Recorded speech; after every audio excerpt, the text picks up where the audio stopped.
school when I first entered foster care, and I let some of my friends in on my situation. I was met with some confusion. Some asked me, what is that? Why does that happen? How does that happen? And later on, I had others tell me, oh, I had no idea you were part of the system. Their reactions made me realize that there's a lot of people who probably just don't know much about it. While not everyone has direct experience with the foster care system, it's likely that someone around you has. Understanding its complexities can help us better support those who may have been affected. Me being in the foster care system, I have firsthand experience of not only its challenges, but its impacts as well. My journey is what pushed me to share this information today. Foster care provides temporary homes for children, but it has its challenges. Understanding how foster care works, the challenges within its system, and its impact on children is important. So what is foster care and how do children end up in the system? Children end up in the system for multiple reasons, whether it be abuse, neglect, inability of the parent to care for the child. According to the U.S. Department of Health and Human Services, 391,000 children were in foster care in 2021. Foster care aims to reunite children with their parents, but in some cases, long-term care or adoption may be necessary. So as you can see here in these bubbles, there's different reasons why a child may be taken out of their parents' care. So the top two biggest ones being neglect and drug abuse. So there's several different types of foster care placement. The first one being kinship care, and then traditional foster care and group homes. Placement depends on multiple different factors like the child's age, needs, and available caregivers. According to the NCSL Child Welfare Legislation Database, kinship care, which places a child with a relative, is considered the best option when available as it provides more stability. Group home is considered the last resort for children with behavioral or medical needs. And then the second option I mentioned, which is traditional foster care, that's just when children are placed with people who aren't blood relatives, just with people who are willing to take in foster youth. So now that we understand the structure of foster care, let's look at some of the challenges within it. Foster care has challenges that can affect both the child and the caregiver. Many foster parents deal with insufficient financial and emotional support, leading to a high turnover rate.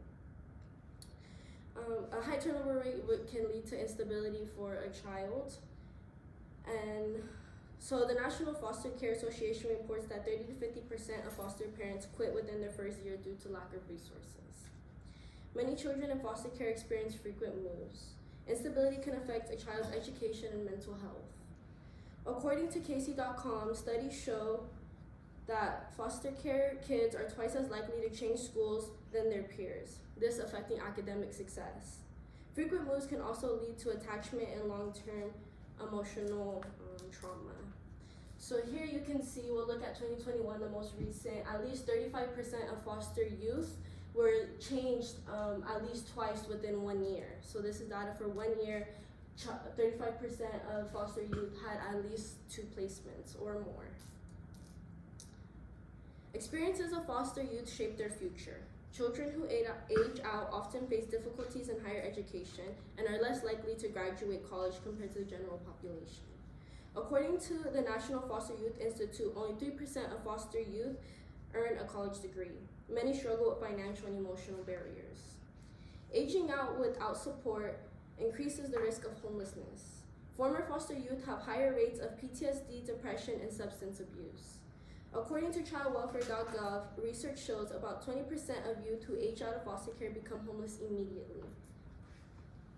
And then here you can see it's a bar graph showing people with no foster youth history and then people with foster care history. People with foster care history are more likely to spend time in jail, receive government assistance, and then people who don't have foster care history, they're the only ones here that are higher, that are working or in school. Understanding foster care is important because it affects hundreds of thousands of children each year. The foster care system provides temporary care for children who can't live with their families. The system faces many challenges, including instability and lack of resources. Long-term outcomes for foster youth often include educational struggles and mental health issues. While the foster care system is necessary, its challenges can have consequences. By learning about the foster care system, we can better support foster youth. Thank you.